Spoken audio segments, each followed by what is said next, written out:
Environmental security is unique as it is the most transnational of all the seven elements of human security. That is, environmental issues such as climate change, sea level rise, freshwater degradation, deforestation, and the increasing occurrence of natural disasters are problems that affect all life on Earth. They are not isolated to one particular nation, region, town, or to the individuals, such as environmental concerns pose a significant threat and have quickly become one of the main focuses in the international environmental policy. Addressing environmental concern is of importance as the ecological connection to peace, national security, and human rights can spiral into larger interdimensional issues, causing instability, conflict, and unrest to a global scale.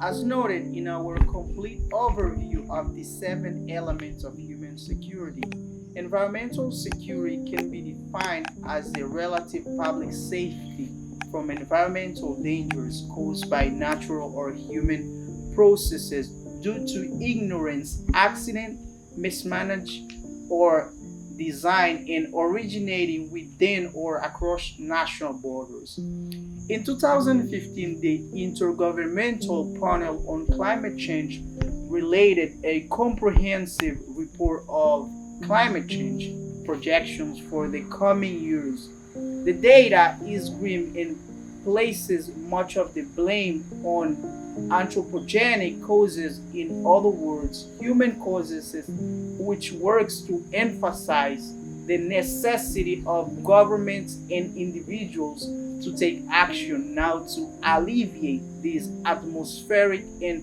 ecological changes, which span from an increases in mean temperature to ocean acidification and even extreme precipitation and droughts.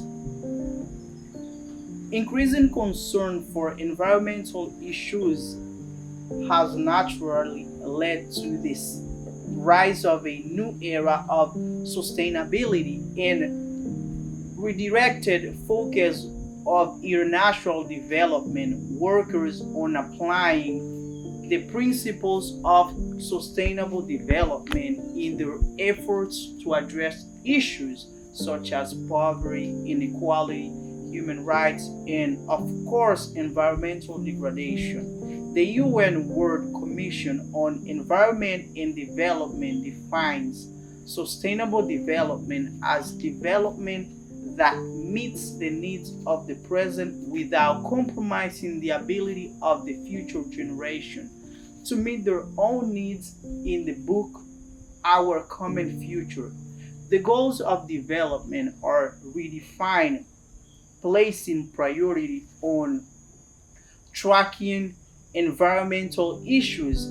This book is referred as the Brundtland Report as it was written and published by the UN established Brundtland Commission in 1987. This definition includes two key components: that concept of needs, in particular the essential needs of the world's poor, to which overriding priority should be given, and the idea of limitations imposed by the state of technology and social organization on the environment's stability to meet present and future needs, as noted by Cambridge professor Andrew Basiago in this article, Methods of Defining Sustainability. Far from being a mere doctrine of development science, sustainability has emerged as a universal methodology for evaluating whether human options will yield social and environmental vitality. The notion of sustainability has also evolved to induce three main pillars: environmental, Economic and social, just as the seven elements of human security, are inextricably connected to. So, are these three pillars? The first pillar, environmental, regards what is most commonly understood as sustainability, pertaining most notably to ecosystem services, air quality, water quality, stressors, green engineering, and chemistry and resource integrity. And equality, important concept. Economic sustainability refers to the sustainability of jobs, incentives, supply and demand. Natural resource refers to the sustainability resource, accounting costs and prices.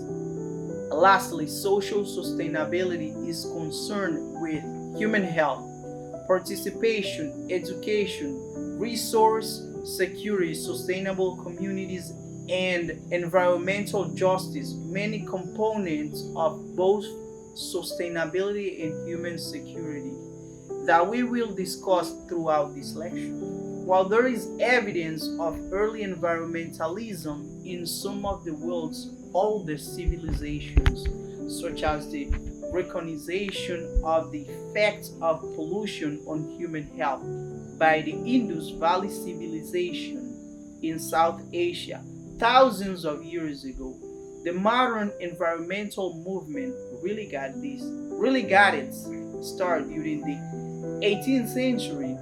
Many famous figures, including but not limited to Benjamin Franklin, Thomas Malthus, and Ralph Waldo Emerson, were passing laws, reaching and writing books, all with the common goal of increasing environmental protections and awareness in the following centuries. Many great strides continue to be made. Rachel Carson published her groundbreaking work Silent Spring in 1962. Ernest coined the concept of deep ecology, ecological awareness that goes beyond the logic of biological systems to a deep personal experience of the self as integrated part of nature. Today, we continue to see environmental advocates challenging a global system every day. Activists like 16-year-old Swede Greta Thunberg, who gained recognition in her integral role in founding the International School Climate Strike movement, are becoming extremely important in putting pressure on global leaders to make positive environmental changes. There have also been significant groundbreaking global environmental policy changes within the last few decades that have been instrumental in current environmental throughout inaction. The aforementioned Brundtland Commission in 1987 has the legacy of redefining sustainable development, which has since served as a primary foundation of Agenda 2030.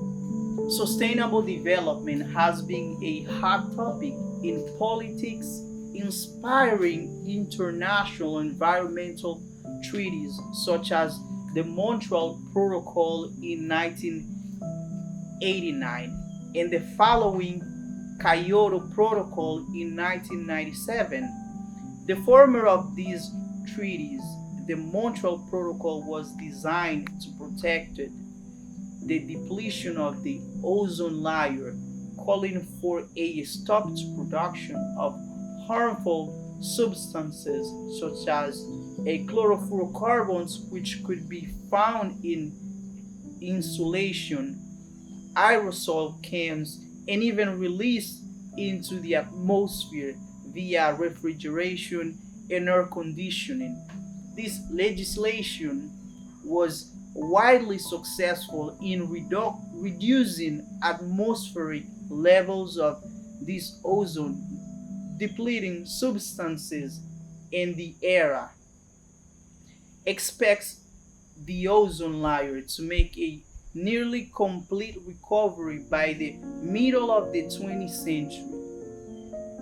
The latter of the two treaties, the Kyoto Protocol, commits member countries to reduce greenhouse gas emissions and was one of the first international agreements of this scale to recognize the anthropogenic impacts from CO2 emissions on climate change and global warming.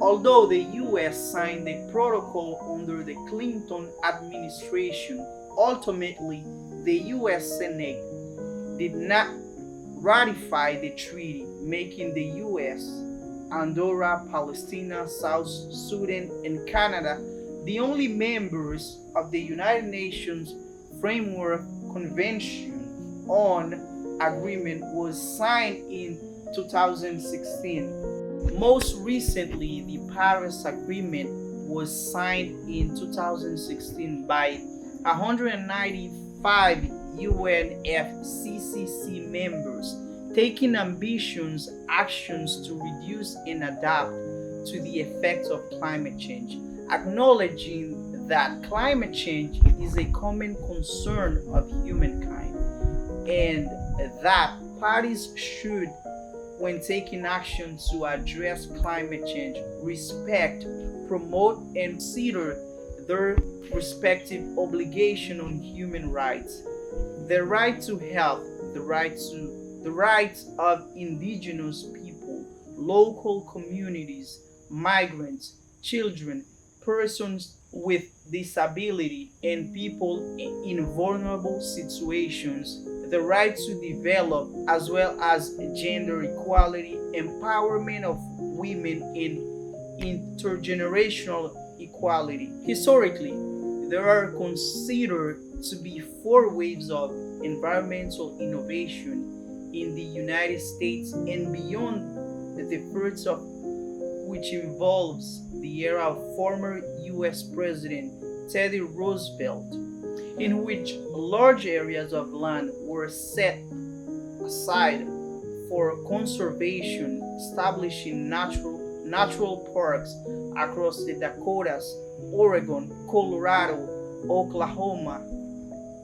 And the second wave refers to a period of time in which, for the first time, a legal system began to hold corporations and governments accountable for pollution and wildlife preservation. The third wave pushed boundaries even further, harnessing the power of business and markets through partnership to reduce emissions and make products safer. And according to the Environmental Defense Fund, the fourth wave is now combining the impacts of technology and innovation to allow people to make action in new ways. It is about business, technology, financial, and policy leaders, nonprofits, advocates, and communities working together to amplify environmental solutions for maximum impact. We live in the most globalized, technology advanced world that humankind has ever experienced. Although burdened with overwhelming threats to global environmental security, we are more equipped than ever to tackle such growing problems.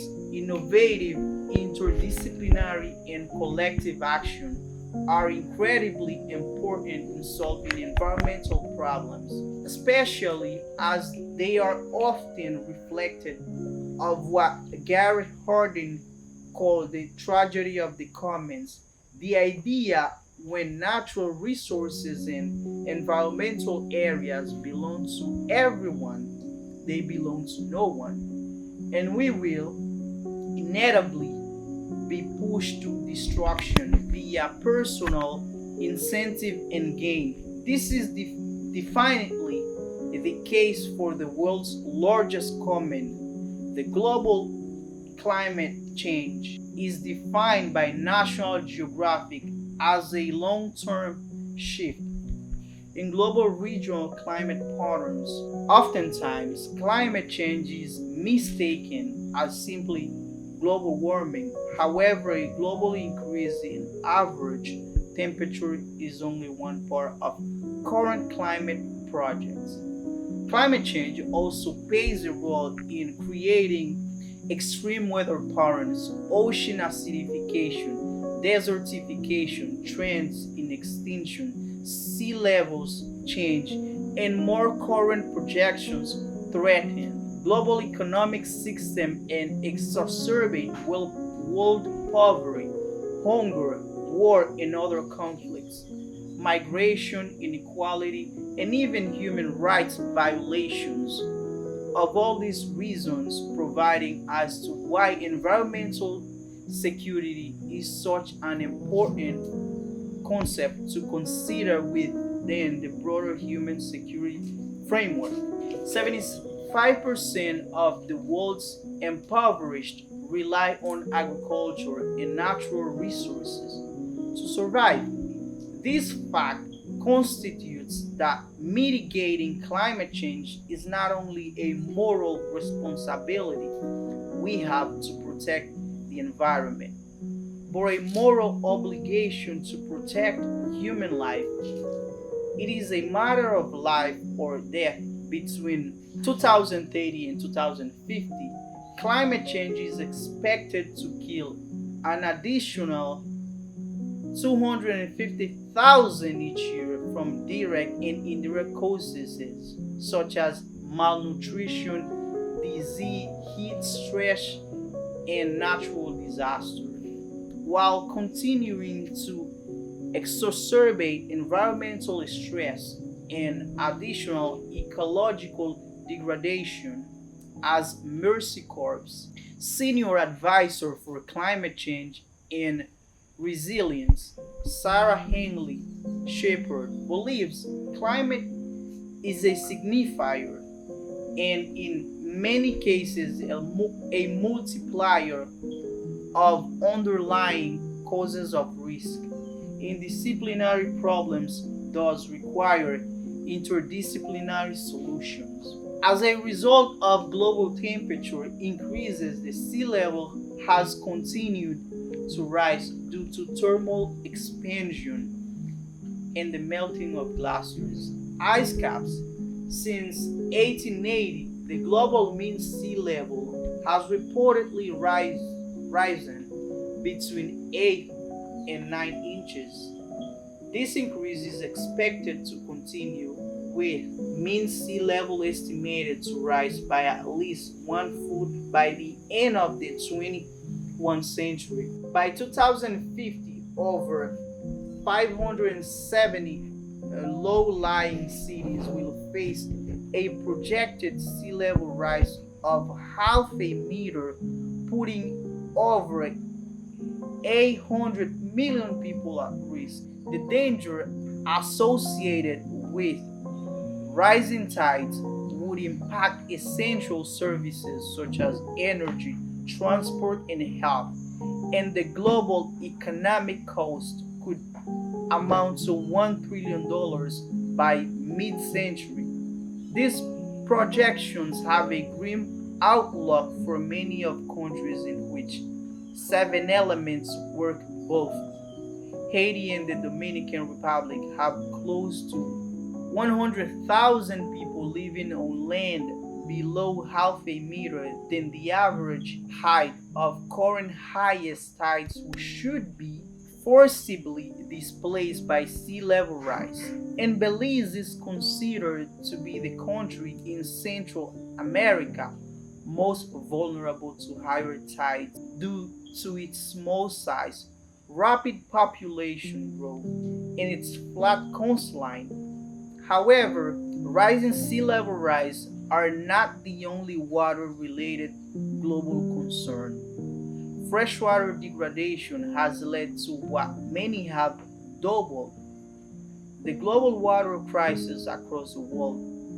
An estimated 785 million people are living without access to safe water, and more than 6 plus the US population, just under 2 billion people live in homes without household water connections. And the problem continues to grow. By 2025, half of the world's population will be living in water stressed areas.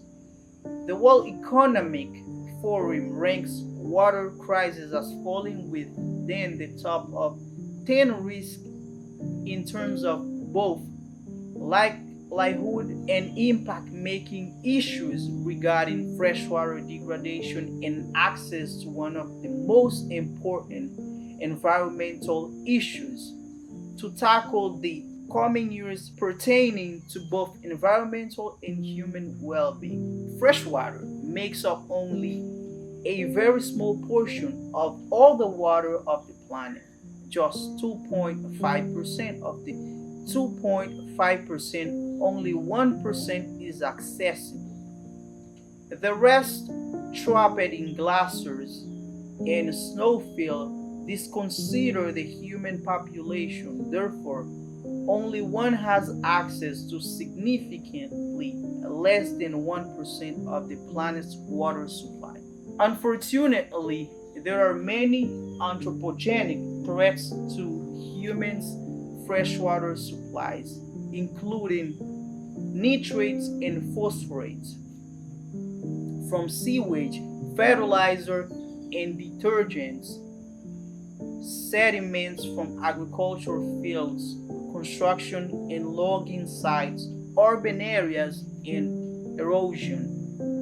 Bacteria from inadequately treated sewage and storms, water drains, septic systems, livestock runoff, and dumping from boats and other aquatic vessels, metals from industrial discharge and runoff from roads and urban streets, meaning activities in landfills, the oversea of pesticides and herbicides from lawns, agricultural fields, and golf courses, and other organic materials, all creating increasing water quality and sanitation risk. These risks reduce biodiversity, placing stress on environmental resources and exacerbating problems with freshwater access across the globe.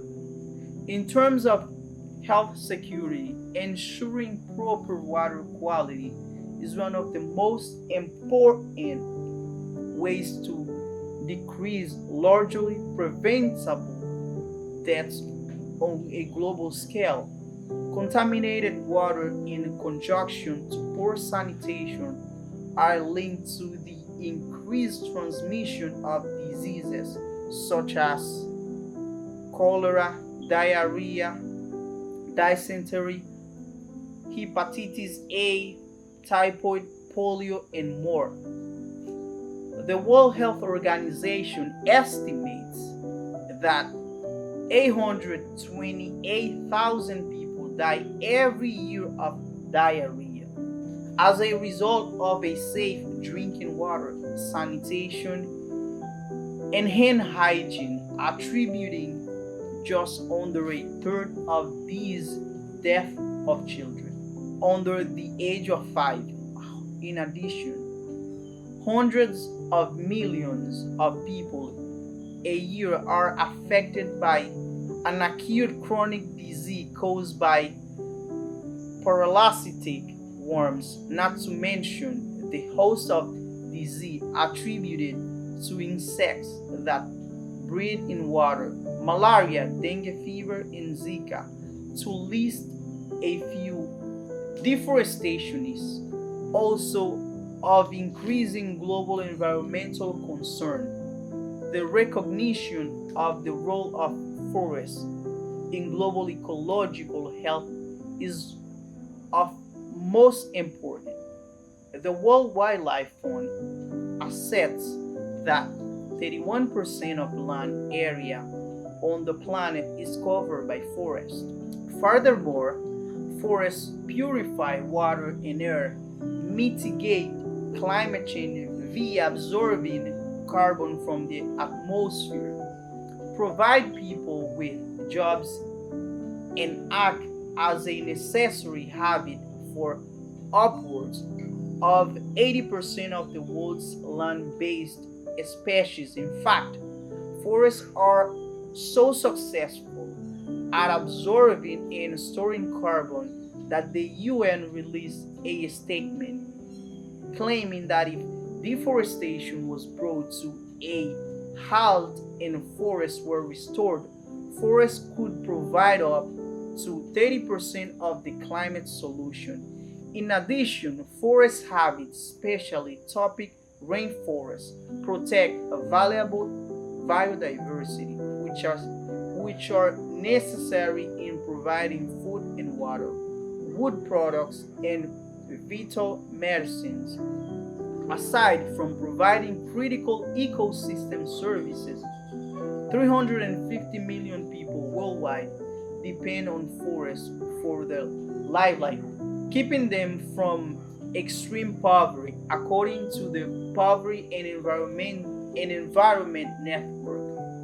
Rural households living near forested areas derive upwards of 22% of their income from forest services, greater than any other category aside from the cultivation of crops. Unfortunately, forests are under extreme threat, with 18.7 million acres of forest lost annually, equivalent to 27 soccer fields every minute. Rather than mitigating climate change, deforestation, forest degradation contribute about 12% of the world's greenhouse gas emissions. Alongside these chronic environmental problems, natural disasters such as earthquakes, tsunamis, volcanic eruptions, hurricanes, and wildfires are becoming more frequent and more violent every year. They often have an immediate and direct impact on those affected and result in the destruction of physical, biological, and social environments in which they occur, contributing to a long-term impact on individual health and survival. Every year, 90,000 deaths are contributed to natural disasters and affect close to 160 million people on a global scale between 2000 and 2012. Natural disasters caused by 1.7 trillion in damages, killed 1.2 million people, and affected an additional 1.7 billion individuals worldwide. Unfortunately, climate change and natural disasters have a tendency to disproportionately impact the world's poorest and most vulnerable population. And this is true within developed nations and on a global scale. Economically insecure areas of the world tend to not only have less resilient infrastructure but larger populations, which together prove especially catastrophic when natural disaster occurs. In addition, less developed nations have fewer resources to respond to natural disaster, which adds to the death toll of such events long after the initial shock of the event. An interesting comparative study is that between the 2010 7.0 magnitude earthquake in Haiti and the 8 point magnitude earthquake in Chile, only 6 weeks later, although Chilean earthquake was 500 times more powerful than that of the earthquake in Haiti, it killed less than 1% of the 230,000 casualties reported by the Haitian government. Many tend to hold the belief that natural disasters are non discriminatory, and in a way that is true. In the comparative study between Haiti and Chile, it becomes clear that they create much more devastations among populations.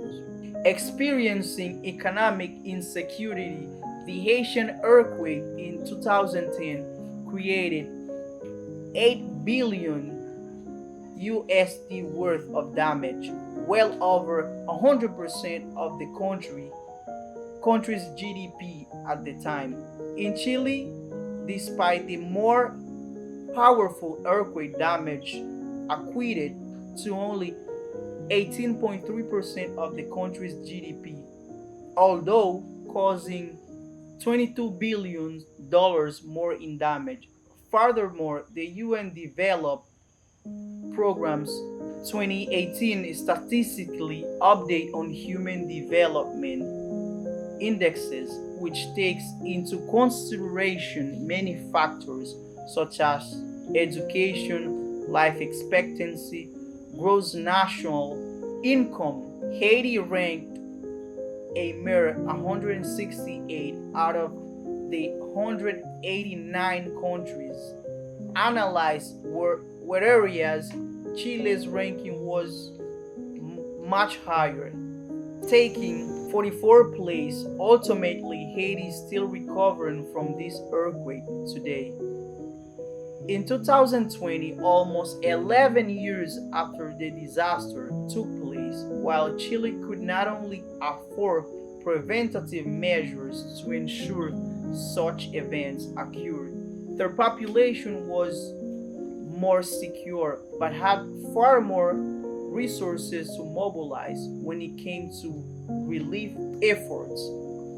It becomes clear through such comparative studies how natural disaster, while non-discriminatory in a sense, magnify existing inequalities, making the connection between environmental and economic security inextricably linked.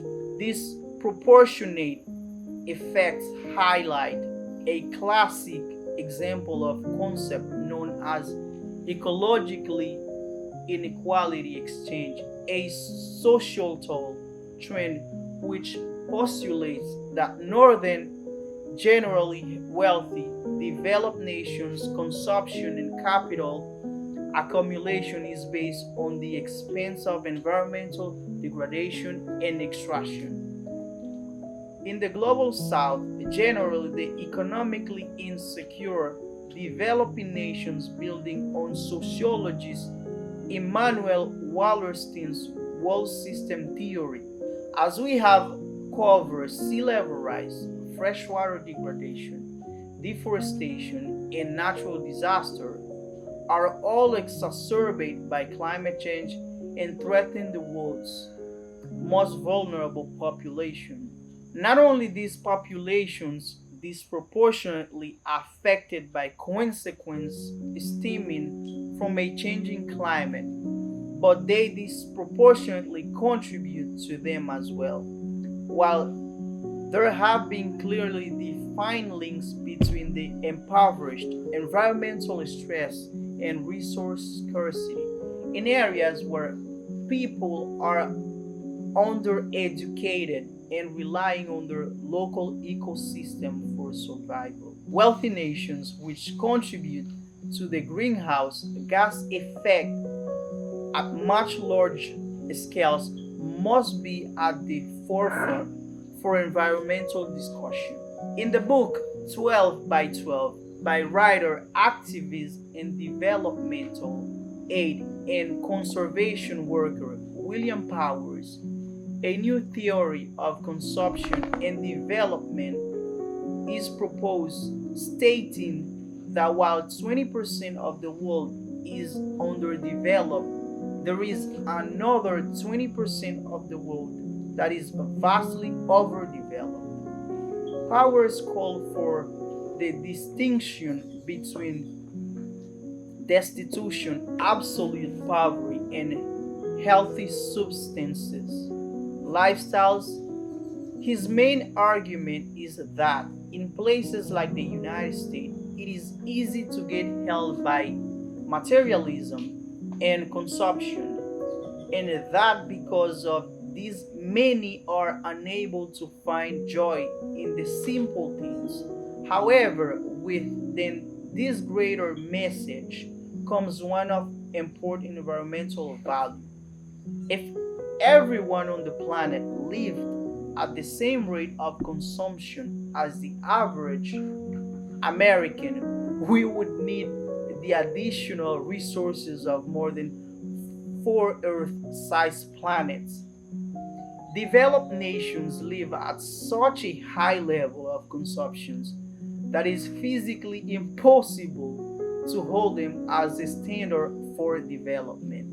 Going further, researchers at the Massachusetts Institute of Technology found that average annual carbon dioxide emissions of a single American was 20 metric tons, and that due to the way American society has developed, there is flaw in which even if you are the most environmentally conscientious American, you can be the average output of American can never fall below 8.5 metric tons, a number till double that of the average world output of or of 4 metric tons of CO2 emissions per person per year. In recognizing the impact of ecologically inequality exchange alongside the contributions of wealthy nations to the exacerbation of climate change, it is important to understand the impossibility of every person to live at such dangerous standards and begin to scale back for the benefit or not only the most vulnerable for the natural world we all call home. Both ecologically unequal exchange and world system theory shed light on a global social environmental problems such as environmental racism, ecofeminism, and the increasing accuracy of climate refugees.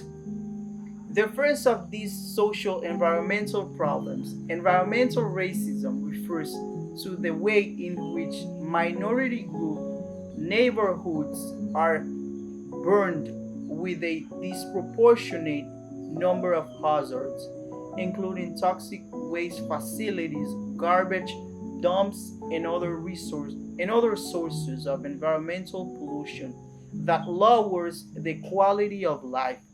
Environmental racism occurs all around the globe and puts members of minority groups at a greater risk of developing health problems related to levels of higher exposure to waste and pollution. For example, research has shown that African American children are 5 times more likely to have lead poisoning than Caucasian children. Statistics such as these have paved the way for the environmental justice movement that will discuss shortly. Issues regarding ecofeminism, a movement that sees the critical connections between the domination of nature and the exploitation of women, are quite similar to those of environmental racism. The effects of climate change on women are unequal on a global scale.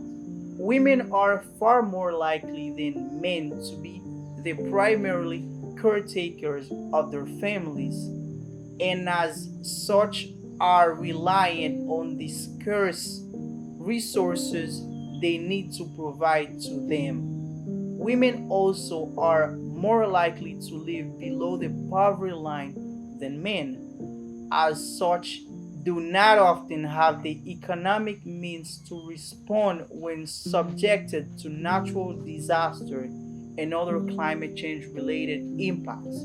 In fact, the UN estimates that upwards of 80% of the people who are displaced by natural disaster are women. This environmental displacement, which can impact both men and women, has led to a global insurgence of climate refugees.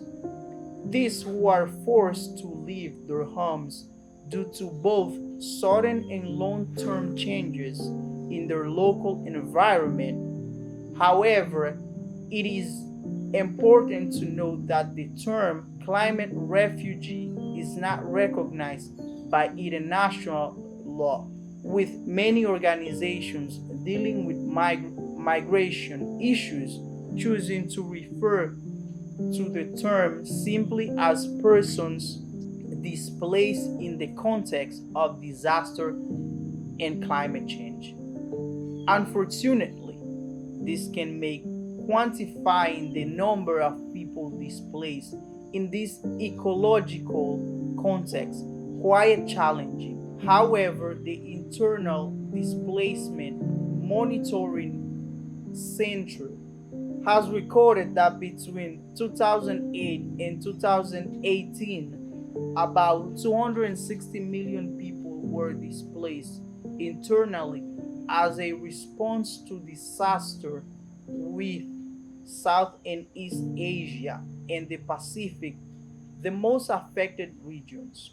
While not every person displaced via environmental reasons can accurately be considered a climate refugee, when looking at the state of current climate change projections over the next few decades, it is a safe assumption that issues regarding climate based migration will become extremely relevant. Overall, unequal environmental impacts and increasing levels of environmental insecurity have led to the creation of a global movement called environmental justice, which the EPA defines as the fair treatment and meaningful involvement of all people, regardless of race, color, national origin, or income, with respect to the development, implementation, and enforcement of environmental laws, regulations, policies, as environmental problems are not only on the rise but will continue to impact us all. Transnationally, it is vital now more than ever to consider environmental security issues in the context of a greater human security framework for a higher standard of living all life